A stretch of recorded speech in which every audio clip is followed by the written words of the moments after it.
Okay, you're with Casey Fuller after his match with David McFadden of Virginia Tech.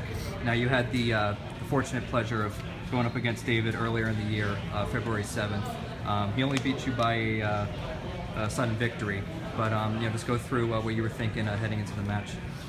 Just that I had to get more attacks off, and I had to improve on the loss in February, but just same as every match, just be confident as you can and go in believing in your work. Mm-hmm.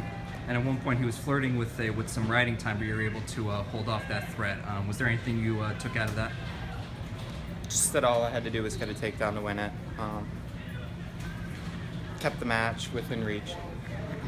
So, I mean, I don't want to bring up the elephant in the room, but obviously, you know where I'm going with this. But, anything you want to reflect on? Anything you'd like to say? I have no regrets. I worked as hard as I could.